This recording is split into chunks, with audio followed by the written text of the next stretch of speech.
What's up? Good morning, no? So may ipapanood ako sa inyong video, tapos sabihin niyo sa akin kung nangyari na rin ba sa inyo to. Kasi sa akin nangyari na to.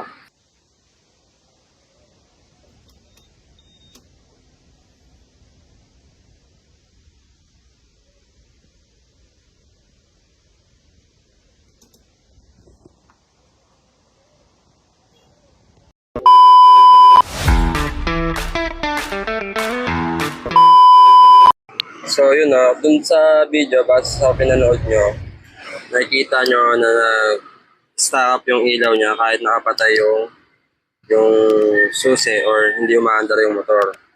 Nangyayari yan kapag nabasa yung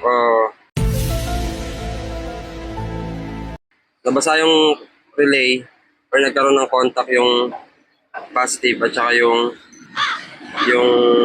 output. Nangyayari yan. Sa akin nangyari yan. Bola lang yan. Base dun sa pinanood nyo, makikita nyo na natatry niya pang buksan, no? Pwede niya pang patayin. Yun sa akin kasi, magdamag na nakabukas yung ilaw. Kaya na-drain yung battery. Ngayon, nagtanong siya dun sa page kung bakit daw nangyari yon. Ito yung sinasabi ko sa inyo kung bakit maganda rin na yung tinatawag nating DIY or do it yourself. Sa iba sinasabi destroy it yourself. When?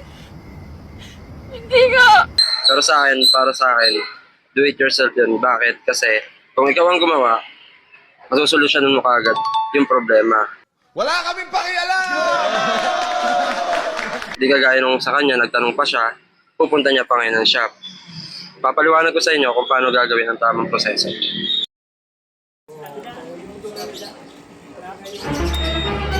Oh no! Patay yung pero bukas yung ABS. Oh no!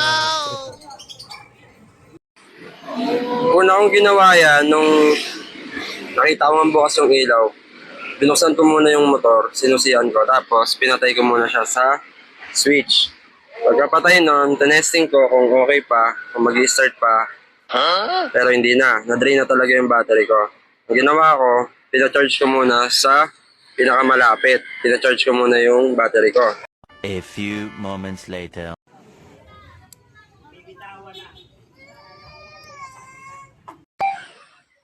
Tapos, nung na-charge na yung battery ko, kinuha ko na after an hour.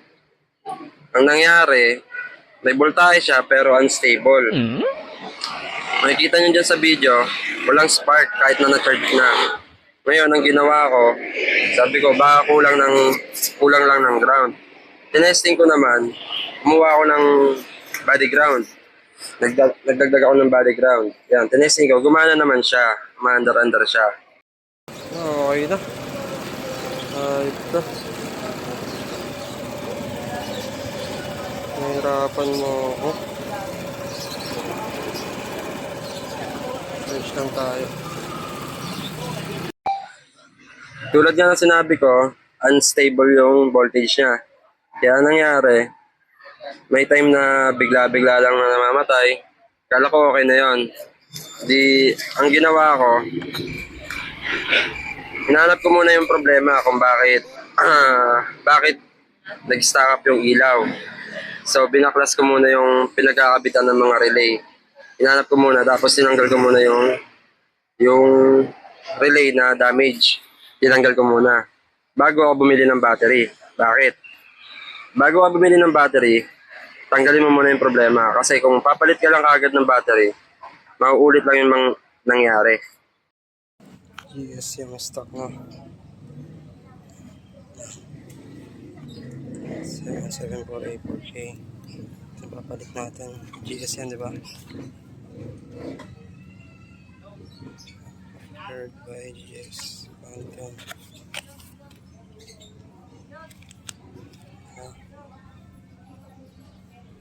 So, yun o, nagpalit ako ng battery. Ang pinalit kong battery is GS brand pa rin.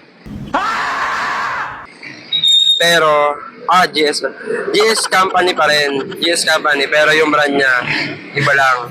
GS pa rin yung gumawa, pero iba lang yung brand. Yan. Ano nga yun? Quantum. Quantum yung inano ko. Bali yung Quantum, nagkakalaga siya ng 1.3. Yung stock na battery ng Honda, 1550. So medyo mataas, 'di ba? Kaya yung pinili ko, Quantum na lang. Pareha lang naman sila ng company na gumawa. So nung napalitan ko na ng battery, tapos natanggal ko na yung relay na may sira, pinatay ko muna yung linya na yon. Di ko muna siya kinamitan ng relay, di ko muna siya ginamitan ng fuse. Baliwala muna yung MDL. Ang tinira ko yung malaking ilaw muna. Basta magpapalit ka lang kapag natanggal mo na yung problema. Kasi kung magpapalit ka tapos andun pa rin yung problema, masasayang lang yung pera mo. Tingnan nyo. Ito. Pinalawang na. Dumadaloy na dyan yung kuryente. Pag nababara ng tubig. Ito sa isa okay pa kasi hindi siya nababasa. Ito nababasa. So, nung start na pinalitan ko yung battery, naging okay na siya. Stable na yung current, tsaka yung voltahe.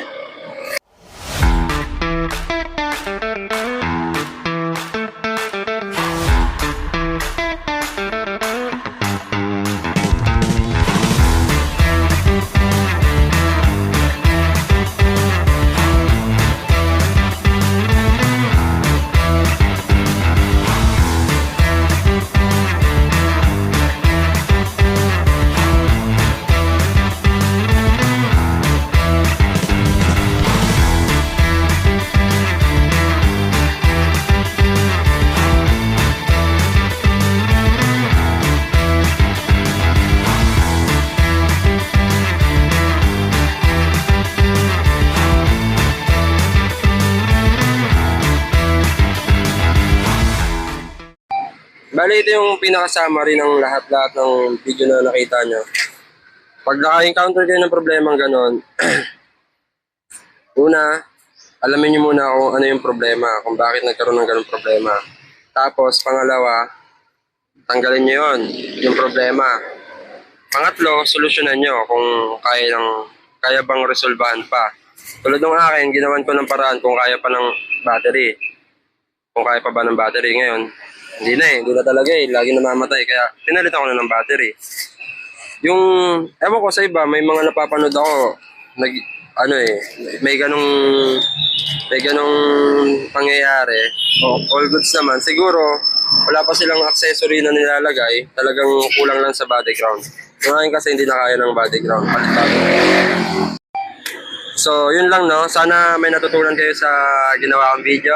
Sana makatulong sa inyo ng marami. Salamat. Paki-like and share na lang ng Facebook. Salamat!